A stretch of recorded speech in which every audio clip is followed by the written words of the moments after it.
ng'ekigulalo gikyaliwo njagala mutagingire yoseriti bahabula otabasira mutano wakalekezi nsi yaleta muzeyizedde njala mutagingire mutabani we muhoziraga kuba mugumanyi muhozi kanyirupama njagala bere ku video eno njala mutagingire abantu bonna bava mu kitundu ky'amambuka ga Uganda bebayita ba Northerners bajje ku video eno njala mutagingire omumpembe Nobert Mao eyita president general wa DP njala bere ku video eno njagala buli muna Uganda yenna obere ku video eno njagala gibabuulira bulungi nnyo byonna binaddako saagala kuba nti mwebuuza kyekibaddewo kyekituuseewo kubanga tukoye okutubuzaabuza nga ate ekituufu tekimanyi so buli muna Uganda yenna joli please njagala otambuze video mtegeeza muno gyali nti omukulu atumbudde saagala saategedde saawulidde ate yoseriti bahabula otabasira mutano wa kalesi togejja n'ojjako amasannyalaze nkimanyi bulungi nnyo Kampala otekuba ng'oggyeko amasannyalaze oba si ki internet ogiggyeko era buno obubaka njagala bugendere bannayuganda mwenna buli abanoonya video zetuba tukoze ku internet atalinza atali muntu mulala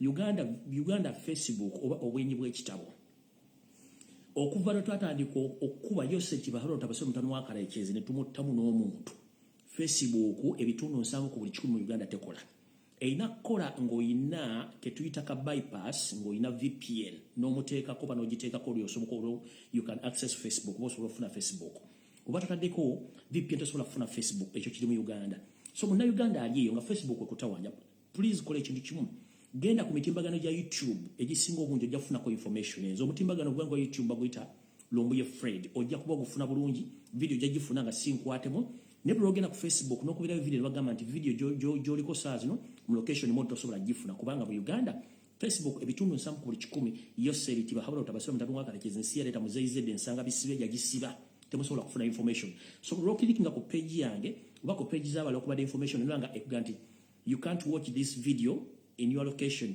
oba video joyagala teriiwe sawa zino eba kweri naye okuba nti Facebook Museveni yagisiba tolina kyosobola kulaba mu Uganda so YouTube tasobola gisiba mugende ku YouTube musange video zino ezinaza abantu bala nyingi nnyo nzo mukuto gwa kusomola okunfuna ne musubscribinga kasote ka Lumbuye Fred kuliko ekifana kyanchiri ngadi munkofiira ojja kubonfuna bulungi subscribe ojja kubonfuna information so no njala tandika ne information yalo na ekigwalo gikyaleero nengamba gambye information yengedo bawa owemnemento soko giro wetolamo ojja kuddedda njagala ba Northerners bana Uganda mwenna mubere ku video mutaginge Nobert Mao muhozi kanyirupama muhozi laga abere ku video eno kitaawe yoseti bahabula otabasira mutano wa kalekezi njagala abere ku video eno bulungi nnyo ntandise n'ekigulalo gye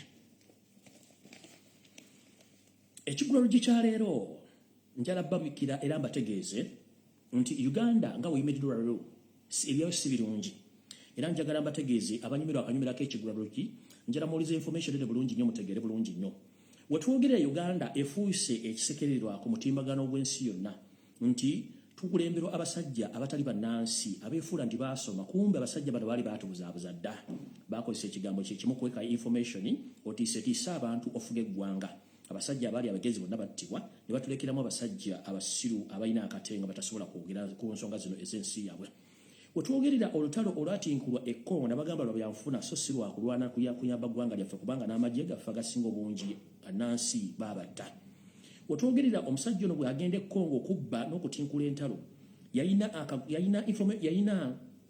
ekintu ekira kyeyakwesa mabega wa bintu bino yali ayagala kujjayo abanyarwanda abayekkongo abayingiza Uganda wetwogerera essaawa zino kanamuli egembawo mapya nnyo kumwa batannagafuna abo bonna abantu bemula abayingidde mu Uganda nina information njalo bategeeza nti abantu abo bonna bemwakalaba abasukka mu 15 plus njagala bategeeza nti abantu abasinga obungi bayingidde nga bafunye dda national identification za Uganda zetuyita endagamuntu nga nabo bafunye dda passport za Uganda bazitina nga batuuze ba Uganda naye nga bavudde Congo abanyarwanda bayingiza eggwanga lya Uganda era abantu bano Joseph Mahabro tabusika mutuna kalekezi yatudde mu meeting n'abayayibe yabagambye nti abantu bano bayishinga national IDs ne passport mu bufunze era buli muntu ayingizibwa family bajuwe wakati w'obukadde 2 ku bukadde 5 bagenda base tolinga bitundu buli wamanga nga tebaliko kubebuziza mu kino bagenda bongerako omugemera wala buli family egenda kubanga ino omugemera wala gye bagenda bateeka ku ttaka lino yabagambye balina okubawa ettaka lino mulimu ettaka lye Kayunga kuba lero telinagwayo mulimu bitundu by'engoma na Kaseke Luweero Kibuga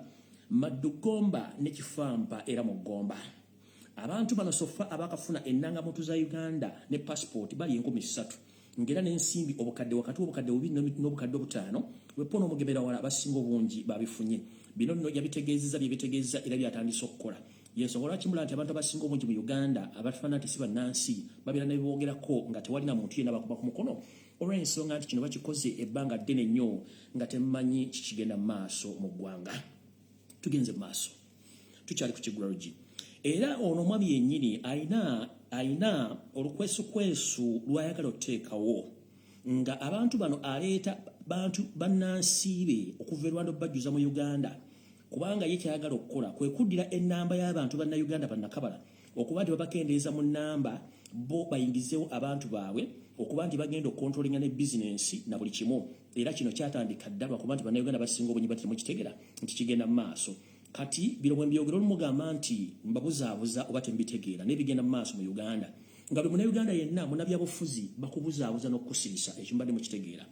Njagala bategeeza nti abamu ku bannabyabufuzi abaali mu bitundu ebyo ebyali byogerwako nti by'amaanyi, omwali n'omukyala yali wa FDC oluvannyuma n'atwalibwa mu kibiina kya mukulu gwe bayita Mugisha Muntu Winikiza, eyali avudde mu banne abakonjo n'agulawo n'omusango ogw'okutimbula abakonjo bwe baali mu bwakabaka obwakabaka bwa Rwenzulu ne batta abasajja n'abakazi abasoba mu 1,000. Omusango nangira n'agwa oluvannyuma n'omuteeka ku nninga aguggyeyo era n'omuliisa enguzi yamuviirako obuzibu. Bulijjo mwebuuza omukyalo ne yalagala oddawo akyasirise akakodyo kaakano. Tukyali ku kiggulalogi. Omukyalo no Winikiza bw'amala okuva mu FDC nga bafunye obutakkaanya ne Rutadikana Kiza Besigye era yaswitchingibwa n'atwalibwa mu kibiina kya mukulu Mugisha Muntu. Eyo nno Muhoozi Kanyerupama Muhoozi Raga gye yamusanga n'ekitaawo Yosete Bahabura Tabase mutono wa Kalekezi ne bamuteeka ku nninga ng'alina obbasinkana ne bamuwa conditions bbiri, either okusigaza obulamu oba okutwala diru gye baali bamuwadde. Diru gye baamuwa yakukwata obuwumbi bw'ensimbi 6 obwa Uganda mu cash nga tebaliko gwe bebuuzizza ave mu by'obufuzi era asirikire ddala. Winikiza yagenda okulaba nga talina kyayinza kukola okujjako okukkiriza omusimbi guno. Omukyalo no baamuwa obuwumbi 6 obwasingisiza Uganda naye bamala obbumuwa ne bamugamba nti ate ensimbi zino zijja kuba nnyingi oziteeka mu nju oba oziteeka mu bbanga kubanga bbanga bajja kubuuza sente gy'ozijje. Bo kennyini nga omanyi nti mafia taggwayo tebamusalira okuusukuusi n'omugamba manyi munnaffe nti sente zino twagala oziteeke mu kintu ekikalu. Era bo kennyini bamufunira ekizimbe ku sayidi z'eruzira eyo ku kidde Luzira bamufunira ekizimbe kye bamugamba nti weekiri wano era ne bali batababulooka abakimulaga ng'ekizimbe kino bali bakyagala obuwumbi 5. Omukyalo no Winikiza olw'okuba nti bali bamuwadde obuwumbi 6 n'akwata obuwumbi 5 n'abugulamu ekizimbe kino. Wabula wakayitawo emyezi 3 nyini kizimbe omutuufu n'atuuka n'amugamba nnyabo njagala ondage ku mpapula eziwaguliddeko ekizimbe kino. Kigenda okumala okuzuuka ng'omukyala bamuguza ploti namba nfu n'ekizimbe nga bamuguza kifu. Kitegeeza nti nyini kizimbe yalina omugobamu naye ng'omutego guno gwonna era gwava mu state mamafia omukuba goolo yasembayo ekizimbe ne bakimutwalako n'obuwumbi 5 ne bugenda n'asigaza akawumbi kamu. Mukino yalina kukola ki? Mukino yalina kusirika busirisi gyali asirikire eyo ng'omulongoose era n'ayita mu buyisi nga bw'omulaba essaawa zino nti yafuna shock baamufera naye nga bamufeze bennyini be ba state. Bw'atyo Uganda ye yagigulamu akawumbi kamu obugombi 5 babamufera bennyini aba state bamuguza ekizimbe ekitali kya nnyini kyo yennyini ekimuguza n'aba nga Winikiza yayitire ng'omulongoose ku mukyala omu yekka gwe twali tulina mu Uganda era asigadde mu byobufuzi. Mu kino njagala okwebaza Katonda atalya nguzi atuleetera abakyala abalimu enkizo era nga mu kyo njagala kwebaza omukyala ono. Sitera nnyo kwebaza naye njagala kwebaza omwana ono era ne bazabedde be njagala bebaza. Njagala okwebaza omukyala Guild President wa Makerere University. Omwana omukyala bamuyita Nambasa. Mu Uganda yonna we twogerera ye mwana ayina omutima atatya ayogera ensonga nga teyeekwese oba bamukubye emigo oba bakoze batya.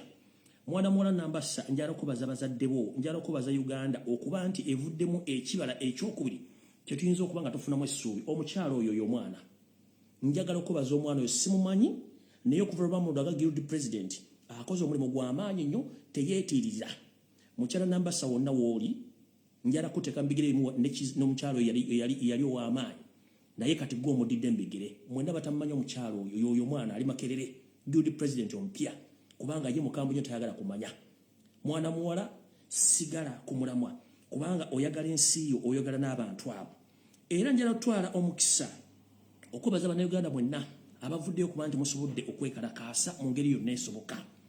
Mu ekyo muganye okutiirira eggwanga lyammwe ng'abantu abamu bwe bakola. Era njala kwebaza omwana ono omulema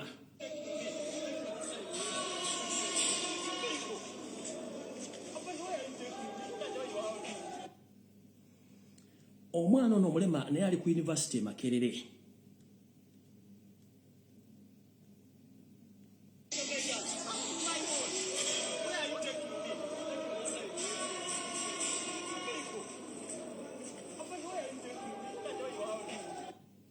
Bwabanga omwana omulema oyo asobola okuva ne yekalakaasa nga goyina emikono ebiri oyina amagulu abiri ensi bagimalawo gawumbire tosobola kwogera dde okuteekayo ekintu kyonna kitegeeza bannayuganda mulina okusituka. Neebazizza abantu abo n'abakulembeze omwana bavugana mu University Makerere mwe bali nnyo baliri ddala kulaga butali butukuvu butali butebenkevu mu ggwanga Uganda. Njala tandika ne vidiyo eno bagambe ekigenda maaso mu Uganda temukimanyi nga mbalaga vidiyo eno ndyoke ntandike program kuba neno vidiyo ngenda giteeka mu Kigula Lugi. Nabagamba nti Yoseri kibahabula tabasemu tano wakarekyezi jo yavudde liyavene kubagona agamba nti yazaala omwana agenda okuwolera eggwanga. Niyo mubuuza eggwanga lyagenda okuwolera ani yamutuusaako obulabe era ani gwabanja. Kumbe yali agamba nti nze mbasse era mbakozeeko naye mbalekedde ekizibu na kino kigenda batta. Nabagamba nti Museveni azatta abantu ng'emirambo bagikyusa bagituula mu bitundu eby'enjawulo. Wetwogira bannayuganda bali tebamanyiddwako mayitire njagala mbazanyire vidiyo eno mukakase nti abaana bannayuganda babatunda mu bitundu babaziika mu bitundu ebitali byabwe nga mazo batta. Ndyoke nzigalawo Ekigula Lugi nga nkigalawo ne vidiyo eno.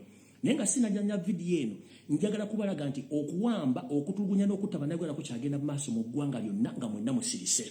Omukyalo no vidiyo gyemulabe ku social media ku makya bamukwatidde embalala ne bamuteeka mu drone era ne bamutwala wuuyo.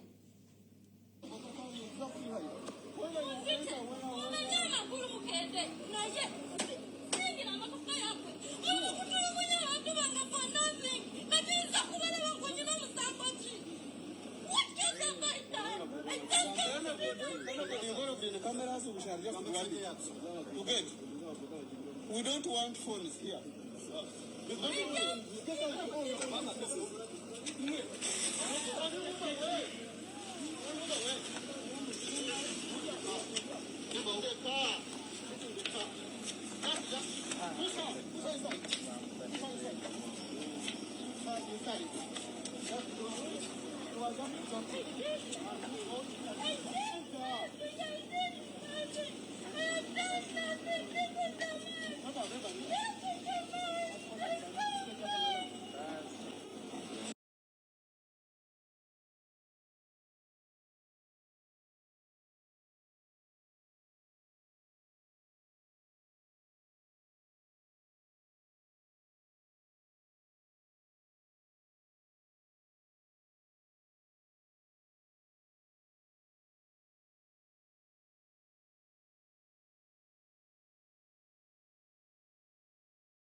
A minute.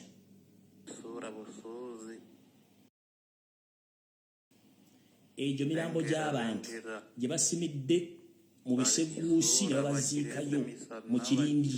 Mirambo mingi bagirese ku motoka rengere kiri embalala. Banyayuganda twagala tubuyambibwe Banyayuganda mutuyambe Banyayuganda mutudukire Bannayuganda Banyayuganda babatwara babata abana b'abantu babatara babasadaka babatemura aba basajja barese mirambo mingi rengera kirimbarara bagireta bagijemo Bugande bagireta marara bagizika bagijemo Bugande bagireta marara barigizika video kano mukatambutse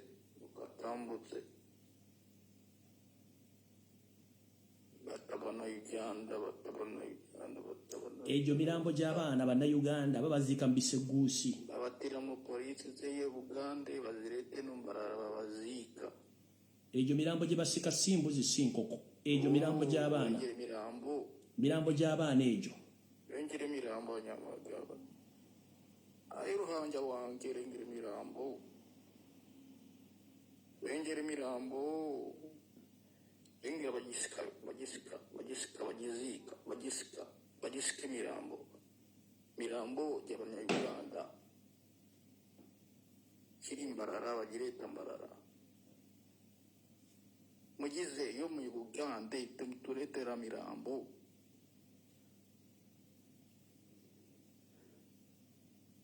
abanyanjure mwena ekubirende ururu engere mirambo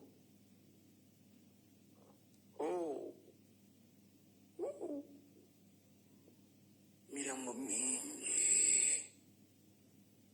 rengere mirambo bagisimire binyen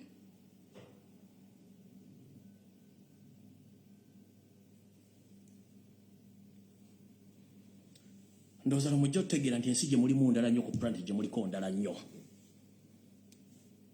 kati ngeze ku information yandese ekigulalo gye kiwedde ndoza mutegedde bye tubagamba nti abatta abaana b'abantu abaziika mu bitundu ebirala gye batalina kuziikibwa onoonya omwana wo yakubulako baamutadda bulijjo tubagamba nga mulooza tusaaga kati ngeze ku information eyandese bulungi nnyo gwali eyo bulijjo nga weebuuza owadde weebuuza lwaki muhoozi kanyirupama mutabani wa Yoseti bahabula otabasira mutano wa Karekezi ennaku zino abadde awaana nnyo Nobert Mao president wa DP tulandu kuseetulire tova wano muntagingire buli muntu yenna ava mu Northern Uganda ngenda dduba seetulira mugenda dunyumira naye lugenda kuba sirwangu nga mwe mulowooza ngenda dduba seetulira bulungi nnyo wadde ngenda dduyisa mulunyaanyimbe ate male nduze mu Luganda lwe mutegeera obulungi mulindeeko wano mpola mpola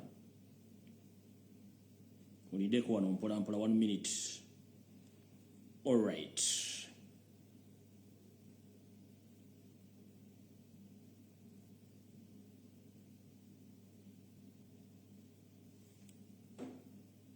Kandu batandikira ndu bivire ku ntono mutegere bulungi nnyo.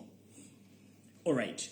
Bulijjo mubadde mwebuuza lwaki omwami ono muhoozi awaana Nobert Mao mugenda kutya kwata olupapula n'ekkalaamu wandika ebintu bino ntandise bwe nti abatamanyi Nobert Mao ye yeeyita omukulembeze w'ekibiina kya Democratic Party essaawa zino naye nga atintira era atambula ne gavumenti ya Yosef Tobasira mutani wa Karekezi tunajjukira myaka gye20 omwami ono yali chairman wa LC5 ow'ekibuga oba wa district y'eggulu era mu ntalo zonna ezaabeerangayo nga gavumenti egamba bwerwana n'omumpembe Joseph Kony mujjukire ne bagamba gye buvudde kano Joseph Kony ye Museveni kennyini Nobert Mao ono gomuwulira nti ye president wa DP yali chairman w'eggulu battirimbulira bannansi bava mu Northern Uganda okuvuma olubata ku planet Earth omwami ono nno yafuna n'omukisa ogw'okuba nti omwami ono mu bintu bino nga bigenda mu maaso kuba kati mbawe entandikwa mu bintu bino nga bigenda mu maaso omukulu Nobert Mao yali amanyi bulungi nnyo deal wakati wa Museveni ne Kony bino bimu ku bifaananyi ebikakasa nti omwami ono yali amanyi Kony buulya bulungi nnyo yali amanyi Kony bulungi nga ne deal agimanyi bulungi nnyo ey'okutaba Northerners nga chairman wa LC5 owaggulu biibyo ono mu jaketi mu uniform y'amagye ye musajja gwe bayita Kony ono ye Nobert Mao nga kyali chairman wa LC5 owaggulu ngenze maaso njala bwa information ngamba jira ddala ku kinyusi kye ono era ye Nobert Mao nga sinkanye eyali amyuka wa Kony gwe bayita Joseph Oti kigambwa nti yabula bubuzi naye nga ate mission ono mwami yali agimanyiko yoyo gwe bayita Nobert Mao kati mbawa preamble mbyoke mbatwale bulungi mutegeere ensonga nga bwenzi bagamba bwe mba nvudde waawo kanzire ku kinyusi kya video eyandeese saagala barwisa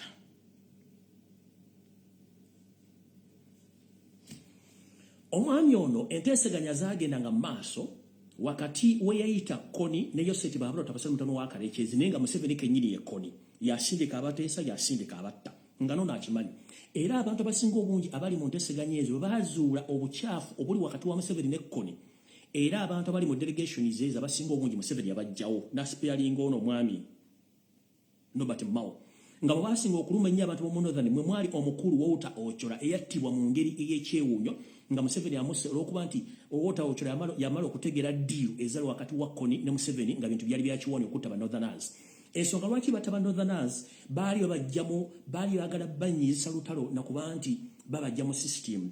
Jukira nti gye buvudde katono mu gavumenti ezayitako ba northerners baalinga mu magye bali mu police bali mu gavumenti. Museveni yali tamanyi ngeri agenda kukwasaganya mu bantu bano n'asooka abateeke mu lutalo lubawunyire bulungi nnyo basobole okuba nti basobola okuva mu nsi nga tebakyayagala kukunyiza lutalo lwonna era n'akibakola bulungi nnyo.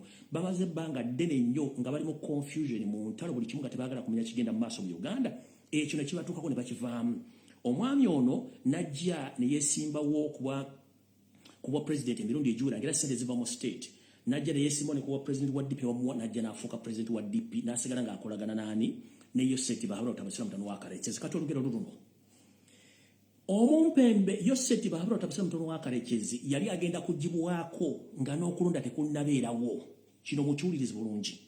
Yoseti Bahabura Otabasira mutano wa Karekezi yali agenda kugibwako nga n'okulonda tekunnabeerawo. Era nga mission ewedde bulungi nnyo naye Nobert Mao n'abiwamu amazzi ngera mumanyi nti Bayuda Iscariot tebabula mu nsi n'alya mbanne olukwe.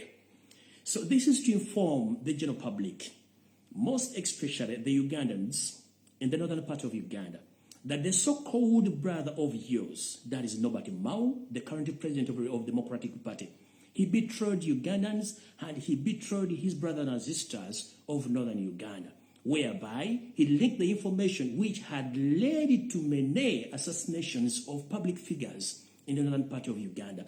So I'm going to analyze the story to each and everyone so that you can get this story loud and clear. All right, here's the story.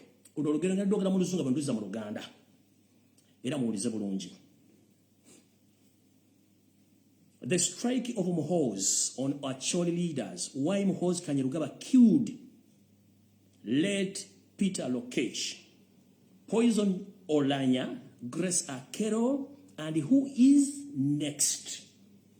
Kigambe bwekiti. Ensonga lwaki Muhoozi Kainerugaba atadde akasaale ke ak'okutta bannayuganda naddala bakulembeze abasibuka mu mambuka ga Uganda. Era Muhoozi ono Kainerugaba ye yatta omugenzi Peter Lokech ng'amuwadde obutwa era nga n'omuntu omulala yaweebwa obutwa ye sipiika w'eggwanga lya Uganda oba palamenti y'eggwanga gwe bayita Jacob Olanya ne eyali akulira ekitongole ekinoonyereza ku misango mu ggwanga omukyalo gwe bayita Grace Akulo.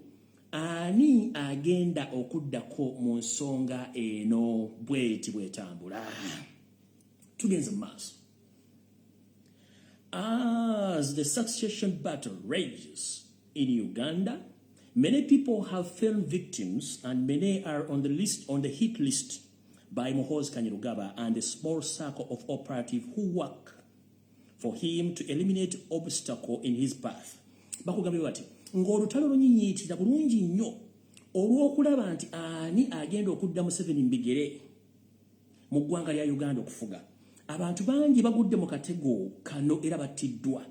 Era nga abantu bangi bali ku lukalala lwa Muhoozi Kainerugaba oba olukanga lwa Muhoozi Kainerugaba ng'akolaga n'akabinja ke akatono ak'abasirikale abatujju abali mu ggwanga bakola emirimu gy'okutta buli muntu yenna ayimiridde mu kkubo lye ery'okuba nti afuga eggwanga Uganda. Tugenze mu maaso. We can now exclusively confirm that the reports of General Paul Lokech dying results of blood clot, well or fabricated lies. Bakugambye ezo na ensonga ze mwawulira oba ze mwalaba ripooti General Koch yafa atya byonna bya bulimba bye bagamba nti yafa blood clot oba yafa bayita obukukufa bw'omusaayi bwali bwekutte ebyo byonna bwali bulimba amazima matuufu gaagano. In fact, late Peter Lokech died of poisoning, administered to him by Muhoozi Kainerugaba's operative deployed on his security details. Bakugambye nti ebyo nabye mwawulira mu mawulire ne ku TV ne ku radio stations nti omugenzi Peter Lokech gwe bayitanga the Rani of Mogadishu nti yafa kukufa bwa musaayi wali wekutte ezo namboozi za malwa ezitaliko mutwe na bagulu. Ekituufu kiri nti omwami ono yaweebwa butwa akabinja ka Muhoozi Kainerugaba akakolera mu byokwerinda naddala awo abaali bateekeddwa okukuuma omukulu ono omugenzi Peter Lokech. few days before his death, Muhoozi had few days before his death, Muhoozi has interrogated Lokech over the reports that he and the other actually military leaders, aided by the prominent civilian actually leaders, were plotting to assassinate or to overthrow Museveni to force the transition. Negenda bwet. Bakugambye nti ng'omugenzi Peter Lokech tannafa. Muhoozi Kanyirupama Muhoozi Raga yayita omugenzi Peter Lokech n'atandika omuteeka mu katu n'amusoyasoya ebibuuzo kino na kiri ku mawulire ge yali awulidde nti omugenzi Peter Lokech, the Lion of Mogadishu, n'abantu abamu abakulembeze n'abali mu magye nga bava mu bitundu eby'amabuka ga Uganda nti bano balina olukwesese olw'okuteekawo engeri y'okugyawo obukulembeze bw'abaseresa basira mutama wa Kaleekezi n'okuba nti bakoma ku bukulembeze bw'ekisibira mu ggwanga erya Uganda. Tugenze mu maaso. Lokech, a disciplined and highly trained soldier, was displayed as a Deputy Inspector General of Police to help Museveni in crossing the growing people power wave at the apex of the 2021 elections. Bakugambye nti omugenzi empologoma y'Omogadishu eyali omusajja w'empisa era nga ya trainingibwa oba alina obukugu mu magye. Ono nno yalondebwa okumyuka omukulembeze w'ekitongole kya poliisi mu ggwanga okuyambako Museveni okuba nti yalina okunyigiriza pressure eyali ezzeewo wakati w'ekisinde kya people power nga twolekera akalulu ka 2021. Tugenze mu maaso. Before him, the deputy IGP was Sabit Muzeyi, a known enemy to Muhoozi Kanyirugaba. Ng'ebyo tebinnabaawo, eyali amyuka omuduumizi wa poliisi mu ggwanga yali amanyiddwa nga Sabit Muzeyi, ng'ono yalina akakwate ku famire eyo etufutubaddeko, naye ng'ono kyali kimanyikiddwa nti mulabe eri Muhoozi Kanyirugaba. Muzeyi is also a Muhima and a benefactor of Museveni. He disperses Muhoozi a great deal. At one point, he was Muhoozi's deputy commander in the SFC. Bakugambye nti Muzeyi Sabit yali amyuka omukulembeze wa poliisi mu ggwanga yali ava mu kabinja akamu ak'Abahima era nga Museveni amwenyumirizaamu nnyo lwakuba nti ye Muhoozi yali akirabanga ekizibu okuba nti omwami ono waali era kyovula nti yali amusindikiriza amufuule amyuka omuduumizi w'amagye ag'ekyama aga SFC. Sabit Muzeyi was sacked and sent for a training course after several incidents of the open confrontation and insubordination from Muhoozi. What forced the sacking of Muzeyi Sabit as a Deputy Inspector General of Police? Bakugambye bati. Bakugambye omwami ono olwamala okufuulibwa nti amyuka Muhoozi amyuka yali aduumira amagye ga SFC. Omwami ono era yasindikibwa okugenda okufuna entendekebwa ey'enjawulo mu nkola y'amagye. Kino nno Muhoozi yakirabanga ekizibu gyali era omwami kyagenda okuggwera nga Sabit Muzeyi agobeddwa bulungi nnyo olw'okuba nti ye yalina obutakkaanya ne Muhoozi Kanyirugaba. Tugenze mu maaso. Disagreed with Muhoozi over the handling of the violent situation in Kampala from 17th of November 2020, when Bobi Wine was arrested in Luuka. Protests erupted in Kampala and neighboring districts. Muzeyi and Muhoozi disagreed on the handling of the protesters. Muhoozi, who was commanding from behind the scenes, ordered Muzeyi to pass, shoot and kill police. Bakugambye nti Muhoozi yafuna obutakkaanya wakati we ne Muzeyi Sabit olw'engeri Muzeyi Sabit gye yakwasaganyaamu embeera eyali etuuse mu Kampala ku nnaku z'omwezi 17 ne 19 omwezi ogw'e11 omwaka 2020 mu kyabalukawo nti omukulembeze wa NUP era omukulembeze w'eggwanga Nobert Kyagulanyi Ssentamu yali akwatiddwa mu disitulikiti y'Eruuka era okwekalakaasa ne kubalukawo mu Kampala ne mu bitundu eby'enjawulo mu ggwanga. Bakugambye nti Muzeyi Sabit ne Muhoozi Kanyirugaba baafuna obutakkaanya engeri Muhoozi yali ayagalamu Sabit atandike okuwa ebiragiro ebyokuba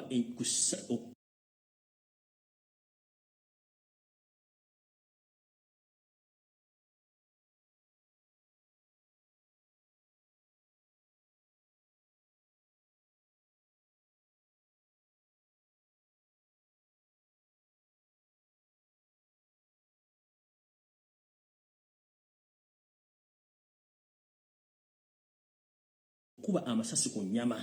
Kino omukulu ono Muhoozi Kainerugaba yalowooza nti akatabanko kano okwekalakaasa kandibanga kaliko eggwanga erikataddemu omukono ery'omulirwano okuggyako Yoseti Bahabula Otabasirutano wa Kalekyezi. Munnange Sabiti Muzeeyi yakimanya nti ye tajja kukkiriza biragiro bino kuba bajjamu tekako ekibalwa kibakuntumi ekimuyita mu nsi yonna okumuvunaana ng'egyo emisango tajja gikkiriza era gye n'agaana okukola ensonga ezo. This prompted Muhoozi to bring in SFC and military police full force. They descended in Kampala and killed all over 150 people. Through the official figure, declared only 55 people soon after Muzeeyi was sacked and Lokech brought in by Museveni, who was very desperate to avoid the instructions. Bano bagambye bwe bati. Oluvannyuma lw'ensonga eyo, kino kyafuuka kalumanywera. Nekiviirako Muhoozi Kainerugaba Muhoozi Laaga okuleeta amagye ag'ekyama ge tuyita SFC ne military police eyambala obukofiira obumyufu okuteekawo amaanyi ag'ekitalo. Kino kyaviirako okutta abantu 15 okwetoola ekibuga Kampala, naye bo mu kwogera okuba bagamba nti abantu 5 banaabe battibwa era Muzeeyi yakobebwa ne baleetawo empologoma y'e Mogadishu gye bayita Peter Lokech. Kino nno kyekyaleeta obuzibu obutuukako ku ekyo. Tugenze ku nsonga endala. The disconnected about Muhoozi. It is an open secret that there is a lot of resentment for Muhoozi Kainerugaba within the security forces. This cuts across the young and old military officers who dislike him for many reasons. Bakugambye bati nti ebintu bino byongedde okugula amaaso era ne biraga ebikusike nti waliwo okusika omugwa n'okulaba nti waliwo okulemesa Muhoozi Kainerugaba mu bitongole by'okwerinda byonna, okulaba nti okwetoola eggwanga lyonna, abaana abavubuka emyaka emito, abakulu abaludde mu magye abatayagala Muhoozi olw'ensonga zaabwe nga bo. Tugenze mu maaso. According to the senior UPDF officers who had joined forces in 1992 but still at the ranks of Lieutenant Colonel, many senior and mid-level officers in UPDF despise Muhoozi because of his deafness. Wenkomye okutegeera. Tugenze maaso. Okusinziira ku bakafulu mu magye ga Uganda People's Defence Forces, abayingira mu magye mu 1992 naye nga bakyali ku ranka za wansi, gamba ng'okuli Lieutenant Colonel, abasinga obungi n'abalina ranka eza waggulu abali mu UPDF bo Muhoozi bamuwunyira ziizi kubanga bamanyi nti ono ye muntu asembayo okuba nti obwongo mulimu bwogi talina bwongo era n'okutegeera tategeera. Tugenze mu maaso. He is not only stupid, nti si musiru busiru wabula n'obwongo takola kitalina. He is not even fought in any war. He only goes for photo opportunities and then want to take credit for his effort of the brave men and women who are sacrificing everything on the front line. Bakugambye nti omwami ono takomye mu kwefuutiika na kweraga mu bantu nti wakitalo ye ng'ensibo erowooza, wabula atwala omukisa okubeera mu bifaananyi eby'abalwanyi ne yeeteekawo ng'akajonjo mu maaso mbu yalwana era amanye entalo. Omwami otagenda nko mu lutalo wadde n'olumu olunene okuba nti alaga ensimbu asobola, wabula okuggyako okwefuutikamu abasajja abasirikale bagamba nti asobola so ng'ate abasajja bamukoowadda kuba tagenda nko ku lutalo. Soldiers see him as a stranger, bamulabanga omugwira mu magye. Most of them, including the high-ranking ones, started their military career in so much suffering. Muhoozi has known comfort all his life, yet now he is ordering surroundings. Bakugambye nti omwami olwo bamulabanga kibunoomu ayita mu bbanga atalinaako nsibuko y'amagye gonna era nga bo baludde mu magye babonyeebonye, naye ono bamulabanga omuntu ajja obuzzi okwebateekamu nga tanakyasobola. Another senior officer who presents UPDF in the parliament said Muhoozi is being imposed on us. Bakugambye nti abamu ku banene abakikirira amagye mu setteeserezo w'eggwanga ng'akiikirira UPDF mu parliament yagamba nti omwami ono Muhoozi Kanyirupama Muhoozi Laaga bamubafuutikako bufuutiisi tateekeddwa kuba mu bbo kubanga ono toyinza kuddira munnyo n'oguteeka mu mata olw'ensonga nti n'amadaala gaakulira kumu alinga obutiko obubaala buba nayo nnaku 3 zokka bwe bumala buba butandise okuvunda bonno bakikkiriza nti omwami ono ateekebwawo kitaawe ng'era bumanyi nti daddy's boy naye ng'ebyokkola mani amye fidodido ice cream tugenze mu maaso.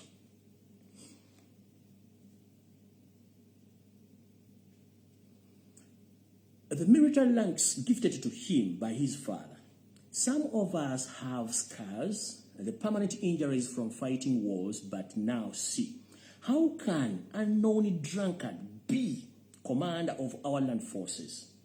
Bakugambye nti omuvubuka ono Muhoozi Kanyirupama Muhoozi Laaga yenga ye nenanka zaafunye zimuweereddwa kitaye mu 7 Yoseti Bahabura tabasira mutano wa kaleekezi era mu bafuutikako nga bo talina wadde enkovu ku liiso wadde kagera akanasiri naye nga bo bano basajja battu balina enkovu ez'olubeerera abalala babajjamu enjala abalala babajjamu amaaso abalala n'embirizi ezimu tebazina n'amasasi gakyabalimu tebasobola kulaba omusajja omutamiivu waddanga agunywa nawoza mu ndeke ngunywe kuba sinze ngusona omwami ono tanywa asula mpigi era bw'agunywa ayinza n'okuboggolera empologoma n'atamanya nti olunaku luddako egenda muteeka mu lubuto ono tayogedde ebigambo bifuutika ku intaneti talina amukwatira nsawo talina n'amugamba okubanga ali awo kireereese alinganga emmindi ya nakyejwe tugenze mu maaso.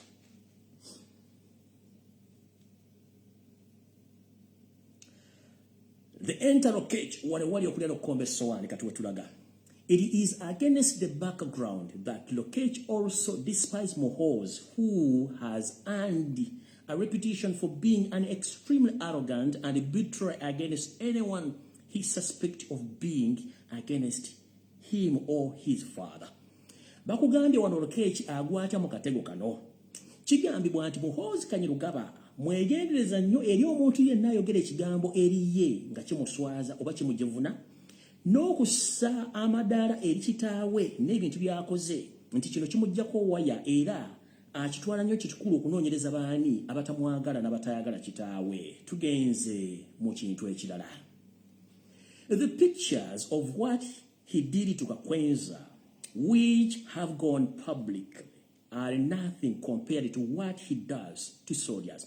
Bakugambye ekifaananyi kye mwalabye kye yakola ku munnamawulire oba ku muwandiisi w'obutabo Kakwenza Rukirabayishaija ekyagenze ku mutimbagano gw'ensi yonna ne kirabika kino nno bakugamba nti kino bulere tekirinawo kyenkanyiza ku bikolwa byakola ku basirikale mu bubalakisi gy'abalaze. Ebikolwa byakola ku bantu bano abasirikale abamu abalya abamu abavuga empanka abamu abakuba emiggo n'abula n'obafuka mu kamwa sinakindi obbasalira ebyayi kubanga ye mwana wa mukulu tayogerwako naye bino byonna tukimanyi nti mwana mugimu ava ku ngozi era akaze kafiira ku mukadde. Tugenze mu maaso.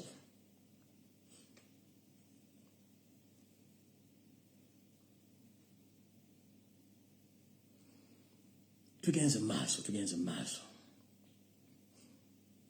Wano batugambye nti the picture of what he did to Kakwenza, which have gone public, are nothing compared to what he does to the soldiers and police officers who are suspected to be being in touch with opposition or plotting to remove his father. According to the prisoner who we found at the hospital nursing wounds after luckily being released from the safe houses, Muhoozi ran torture chambers in Entebbe, Nakasongola, where people skinned are peeled off. Bakugambye okusinziira ku mawulire ge bafuna okuva mu bamu ku basibe abasobodde okuyita ku lugwanyi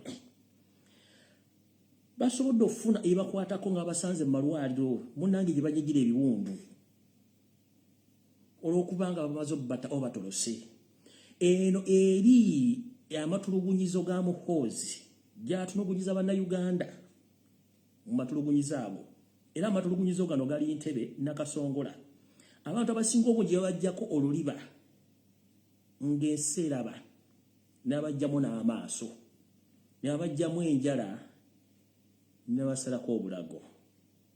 nkiddamu bakugambye nti okusinziira ku basibe abafunye omukisa ne batoloka abasangibwa mu malwaliro nga banyiga ebiwundu nga batolose mu matulugunyizo ga Muhoozi Kanyerupama Muhoozi Laaga nga bali mu kunyiga biwundu oluvannyuma lw'okudduka mu matulugunyizo ga Muhoozi agasangibwa Entebbe na Kasongola. Abantu bano basangibwa nga bagiddwako amaliba ate nga bagabagisaako magalo oba obuso obusala bwe tuyita surgical blades babagyeeko enjala babagyeemu amaaso babasazemu enjala nababasazemu n'ennimi.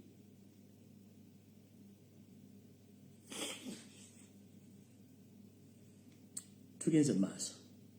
If you are in SFC and you are suspected of being on the opposition side, even if it is a mere rumor, the best thing for you to do is to write your way. Bakugambye nti ne bw'oba ng'owooleza mu ggye lya SFC ne bakuzuula buzuzo mukunyirizaako nga otiitiira oba oyogera ebigambo bitakwatagana ku bya famire ya Museveni oba kuwagira gavumenti ya Museveni, ekintu ky'olina okukola olina kuleka ng'owandiise eddaame lyo, otherwise bo bagenda kukutta. He narrates to us one instance where Muhoozi tied an SFC soldier to a jeep and he dragged him on the tarmac road, the SFC barracks, to send a message to other soldiers. Bakugambye bwe bati. Olugero luno omuntu yali ogedde akugamba nti ye kennyini n'amaaso ge yeerabirako omumpembe Muhoozi Laaga Muhoozi Kanyerugaba yasiba omwana w'omuntu ng'ono abadde musirikale wa SFC n'amusiba ku kabangali eya jipu n'amusiba emiguwa emikono ebiri n'agisiba buli sayidi n'amusiba ku jipu n'amuvuga ku luguudo okwetoolola balakisi yonna agenda okumala omuvuga omuvubuka ng'asigaddeko magumba gonna omubiri n'ennyama bisigadde mu koolansi oba bisigadde ku ttaka, nga kino kyali kisindika obubaka eri abo bonna abasirikale abaagala okwefuula nti tebaagala gavumenti ya kitaawe naye kennyini bw'ati omwana ono bw'akola ebintu bino. The man who was all covered in blood was then taken away, not be seen again.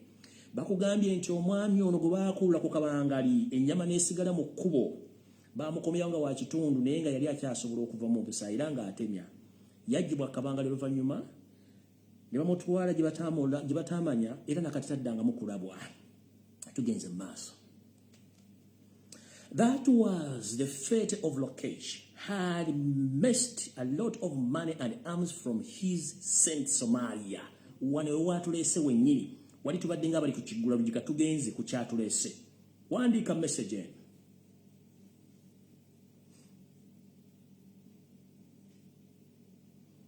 That was the fate of Lokech. Lokech had amassed a lot of money and arms from his stint in Somalia, where he was nicknamed the Lion of Mogadishu. Muhoozi accused him of hiding them and planning for the right time to use them.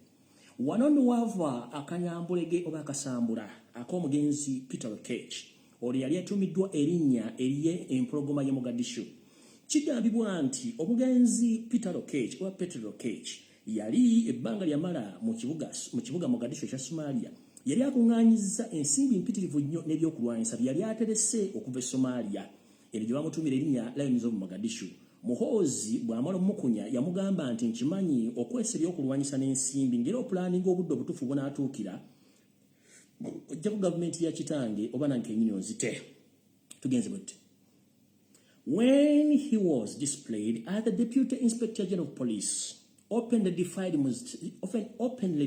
Muhoozi, telling him that he only takes instruction from Museveni. Omugenzi Peter Lokech yagamba bw'ati.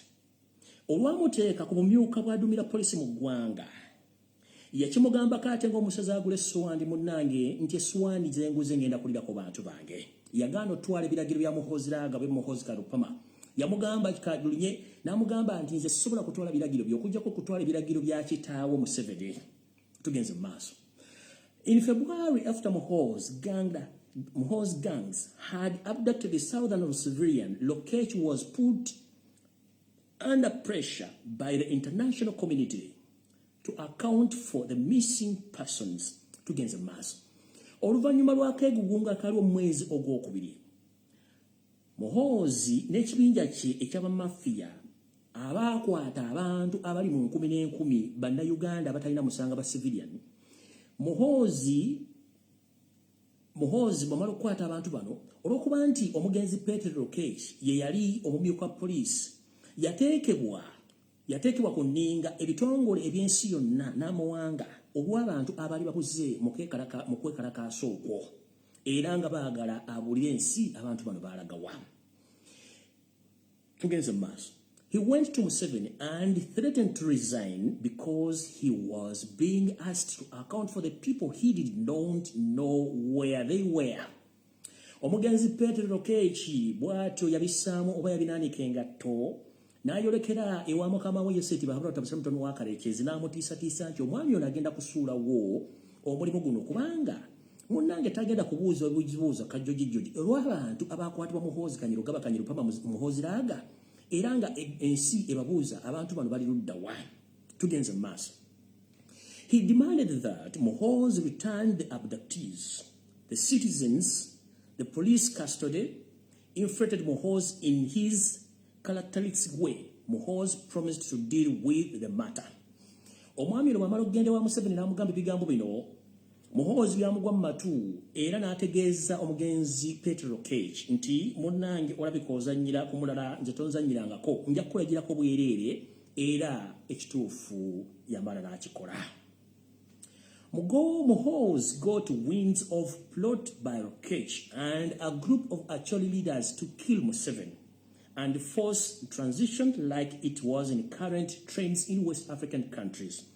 Bakugambye nti omugenzi Peter Lokech bw'amala okuwuliza ensonga zino zonna z'amusuka ogw'obulamuzi, munnange olw'okuba nti yalinamu obuuma era nga yalina ebintu bingi nnyo bye yali ajje e Somalia, yatuula n'abakulu banne oba bakulu mu bitundu eby'amamuka ga Uganda okwogera ku nsonga ez'okuba nti bagenda kweggyako nakyemalira n'okukyusa obukulembeze nga bw'eri enkola mu mambuka ga Africa era ebadde egenda mu maaso.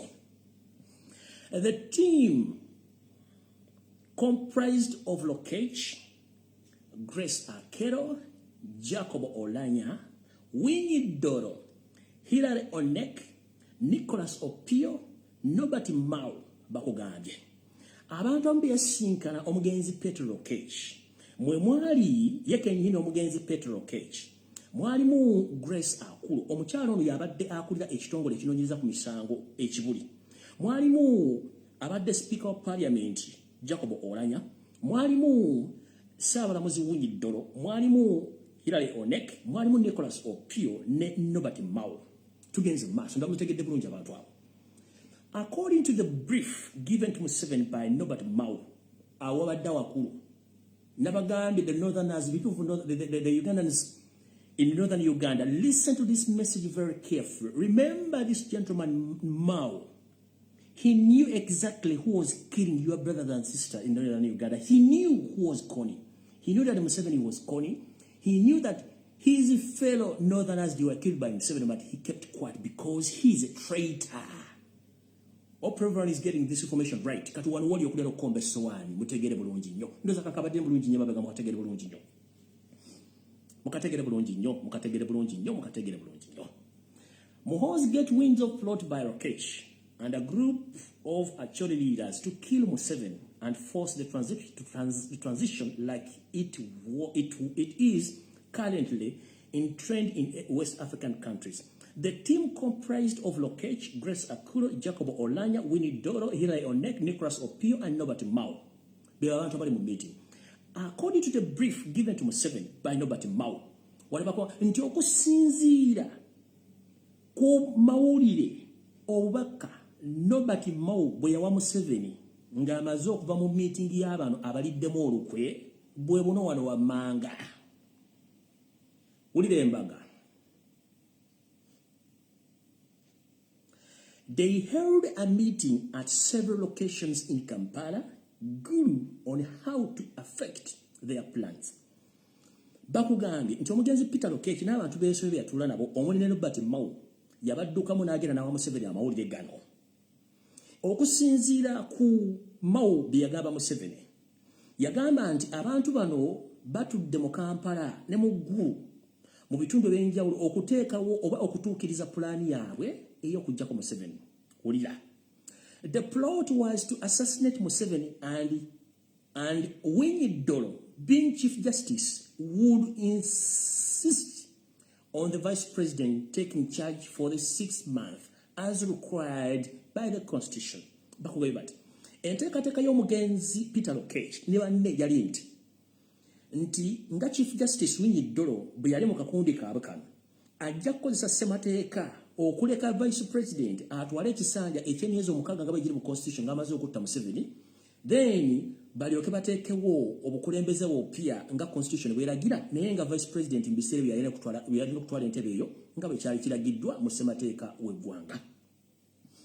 Lokech had quietly started mobilizing thousands of Acholi soldiers, and Akuro was tasked with doing the same thing in police. Bakugambye nti omugenzi Peter Lokech yatandika okukungaanya n'okwogereza basirikale banne abava mu mambuka ga Uganda naddala abakyoli abasirikale, n'alagira ne mwannyina Grace Akuro okukola omulimu gwe gumu mu poliisi n'ebitongole ebyenjawulo. Lokech was allegedly in touch with Aumbusewo through Nicholas Opio. Muhoozi suspected that they were trying to build a gang, a Chori alliance after the elimination of Museveni. Bakugambye nti nno Lokech yali mu nkolagana n'abantu abamu bannayuganda abamu nga bakyama, muno mwe mwali ne Nicholas Opio gwe baakwata era ne bamutulugunya nga baatulugunya olwo baatulugunya mugundi ono omwami gwe baakata gwe bamutulugunya. Era Muhoozi yafuna okwekengera nti bano bagezaako nnyo okuzimba ekibinja ekiva mu Acholi okwegatta okutta Museveni bamugjewo. Tugenze mu maaso. But Nobert Mao betrayed them and reported this information to Museveni. And his son, he even took recordings of their meetings to Museveni, who got very interested. Wulira, bakugambye nti obaga nti Yuda Iscariot Nobert Mao yali ambanna olukwe n'aloopa banne information oba obubaka n'abwa Museveni, era ne Muhoozi yaliwo. Era kino Mao yaleeta n'obujulizi obw'obutambi obwogera mu maloboozi obwali mu meeting. Kino nno kyaviirako Museveni okunyooka omukka n'alya n'obuwuka mu ngeri eyali tesuubira mu kaseera ako. Tugenze mu maaso. As Museveni was studying the situation, his Muhoozi decided to strike. Bakugambye Museveni bw'amala okufuna amawulire gano yasooka n'atuuza engalabi ye wansi, asooka amala okwetegereza embeera nga bwe yali etambudde okusinziira ku Mao information yali amuwadde. Owulire, naye Muhoozi Kanyirupama Muhoozi Laaga yasalawo ye alumbirewo. Wulira. In July 2021, Muhoozi summoned Lokech and interrogated him for several hours on the plot. Muhoozi teyabirinda. Mu Julaayi omwaka ogwedde 2021, Muhoozi yayita omugenzi Peter Lokech n'amwokya kajjoji w'ebibuuzo emirundi oba essaawa ezasukka mu ssaawa ezalina okubuuzibwamu omuntu ku lukwe luno nti lutambula lutya. Omugenzi Peter Lokech ebigambo bimu teyabiddamu. Tugenze mu maaso. Lokech got information that Muhoozi was planning to kill him, which prompted him to work from home most of the time because he thought they would shoot him Katumba style.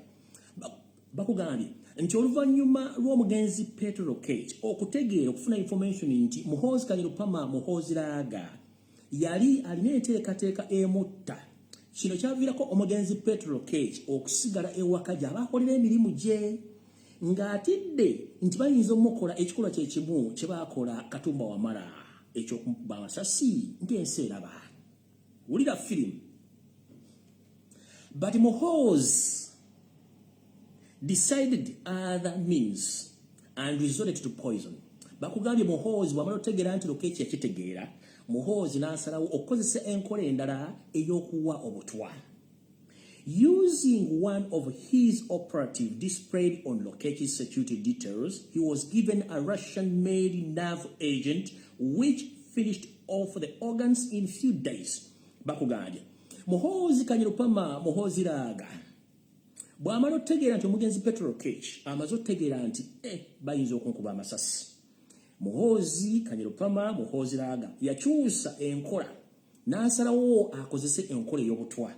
Yeeyambisa omu ku basirikale abaali baweereddwa omugenzi Peter Lokech ku security okuba nti bamuwa obutwa enkola ya nerve agent ng'eno ekugirawo mu nnaku mpawe kaaga ng'era ezikiza ebibumba byo n'ebintu byonna ebikumu mu nnaku ntono nnyo mpawe kaaga era n'obulabubuzi nga kibunoomu. By the time he died, he had developed serious pitches all over his skin. That is why nobody was allowed to view his body. Bakugambye nga wayisa akaseera katono nnyo ng'omugenzi Peter Lokech yakafa. Yatandika okufuna ebintu ebitategereka ku lususu lwe nga batandise okwekebejja olwalwetoodde omubiri gwe gwonna. Y'ensonga lwaki tebakkiriza muntu yenna wadde n'omu kabeere mukyala kabeere mwami kabeere mwana owalugenda okukebera omubiri gw'omugenzi Peter Lokech. Few weeks after his burial, the IGP Martin Okoth Ochola attempted to reopen the investigations into Lokech's death, but was ordered to back off. Nga wayise esabbiiti eziwerako nga bamaze okuziika omugenzi Lokech. Akulira poliisi mu ggwanga Martin Okoth Ochola yagezaako okuggulawo okunoonyereza mu butongole enfa y'omugenzi muganda we Peter Lokech. Wabula ono yategeezebwa nti tageza wadde okukisinyaako okuggulawo okunoonyereza ku nfa y'omugenzi Peter Lokech. Tugenze mu maaso.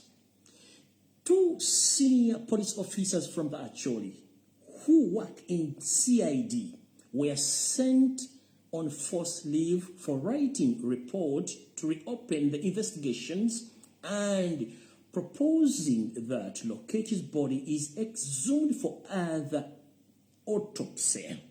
Bakugambye nti abakulu babiri mu kitongole kya poliisi ekinoonyereza ku misango okuva mu mwambuka ga Uganda abakola n'ekitongole ekinoonyereza ku misango ekiya CID ekibuli bano basindikibwa mu luwummula olw'obuwaze olw'okuba nti baawandiika nga basaba baddemu banoonyereze ku nfa ya mukama waabwe omugenzi Peter Lokech n'okujja mu biri ogujje mu ntaana baddemu bagwekebejje.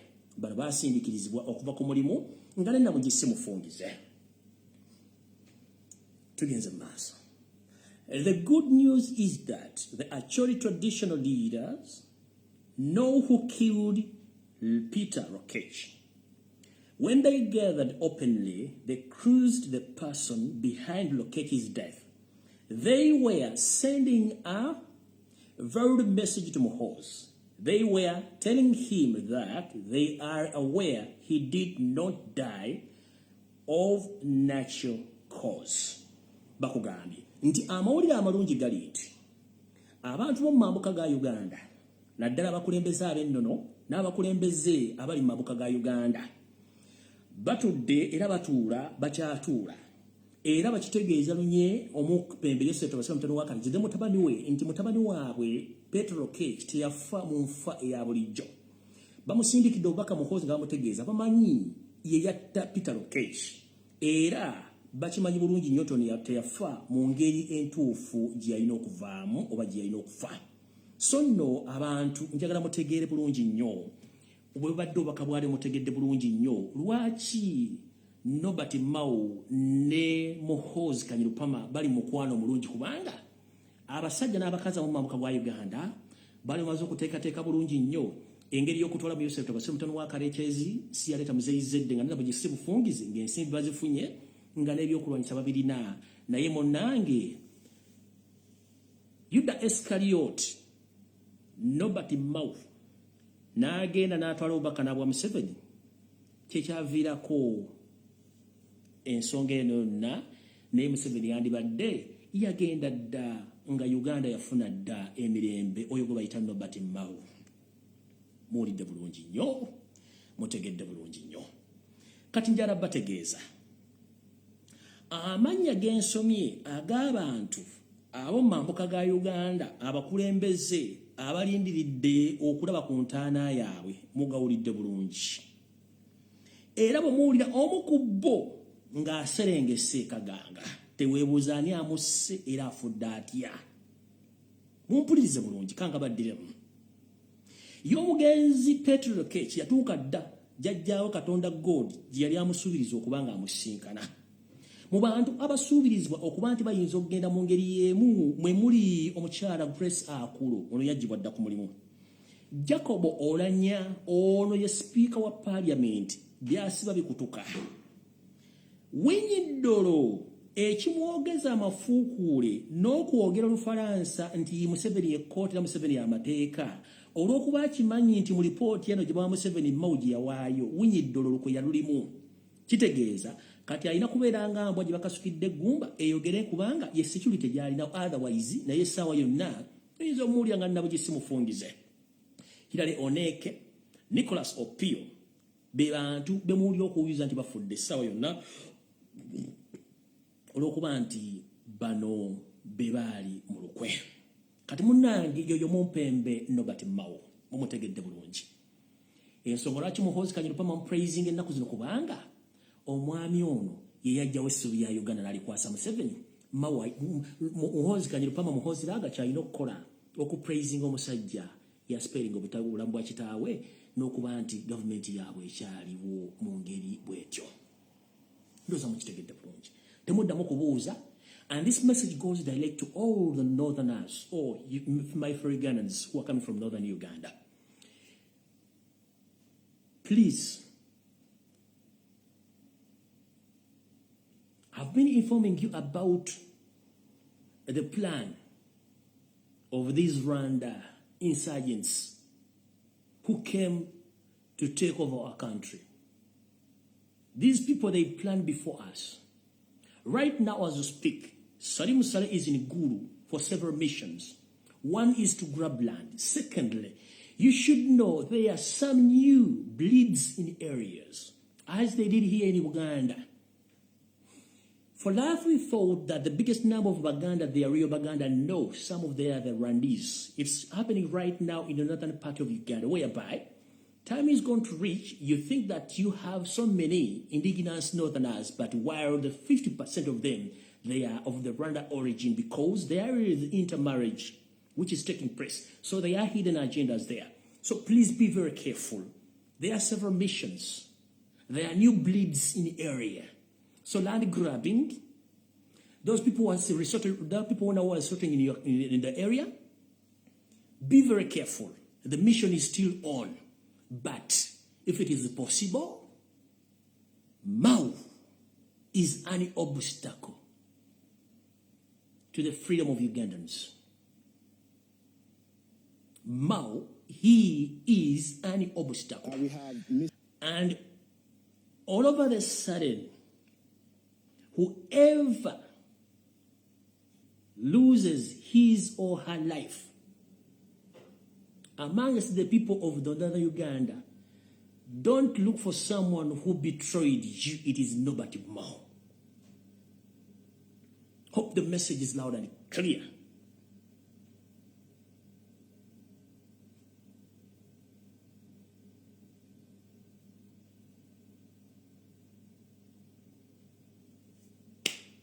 I shouldn't exit from here. It's a sad story, but it's a true story.